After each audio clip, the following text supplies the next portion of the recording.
யோசித்ததுண்டா?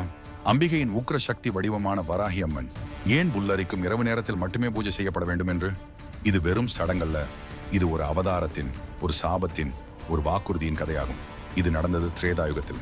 அப்போது அசுரர்களின் தலைவன் நிஷித் மாயிடம் தவம் செய்து பிரம்மனிடமிருந்து பல வரங்களை பெற்றிருந்தான். அவன் தனது மாயவித்தையால் தேவர்களையும் மனிதர்களையும் யஜ்ஞங்களையும் பூஜைகளையும் கெடுக்கத் தொடங்கினான். வெள்ளை இரவில் கருமையான சக்திகளை அழைத்து உலகமே இருளால் சூழப்பட்டு போகும் அளவுக்கு அவன் பாவசக்தியை சேர்த்தான். அவன் வல்லமைக்கு எதிராக தேவர்கள் திருமால் அவர்களை நாடினார்கள். அப்போ மகாலட்சுமி அருகில் அமர்ந்திருந்தாள். ஆனா அவள் சொன்னாள், இவன் மீது என் சாந்தமான வடிவம் போதாது.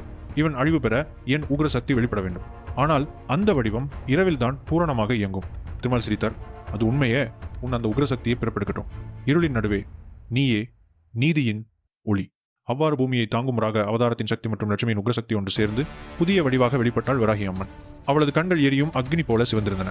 அவள் கையில் பாசம், அங்குசம், பலம் கொடுக்கும் சங்கு, சக்தி தரும் சக்கரம் ஒளிர்ந்தன. அவள் பாம்புகளை தோளில் அணிந்து கரிய மேகத்தை போன்ற உடலை கொண்டு சந்திர ஒளியில் திகழ்ந்தாள். அவள் நேராக மாயாவியின் மாய மண்டபத்துக்கு சென்றாள். மாயாவி சிரித்தான். இரவில் எனக்கு எதிராக வருவது உன் முட்டாள்தனம். இருள் எனது பக்கம் இருக்கிறது. உறுதிங்களவனை பார்த்தலுக்கு அம்மன் சிரித்தாள். இருள் உன்னோட இல்ல, உன் பாவங்களோடு தான். இன்று அந்த இருள் உன்னை விழுங்கும். அவள் ஒரு குரல் எழுப்பியவுடன் அகிலம் குலுங்கியது. அசுரர்களின் மந்திரங்கள் அனைத்தும் சிதறின. நிஷித் மாயி தனது மாயவாளால் போராடினான். ஆனால் அம்மன் ஒரே கணத்தில் அவனது ஆயுதத்தை சாம்பலாக்கினாள்.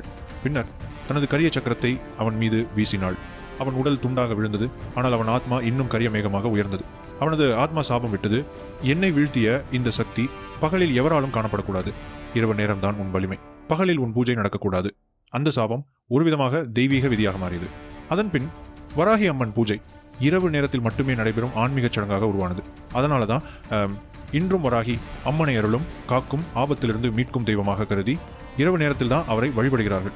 இரவில் செய்யப்படும் வராகி அம்மன் பூஜை எந்த தீய சக்திகளையும் உடைக்கும் அசுர வலிமை கொண்டது என்று நம்பப்படுகிறது.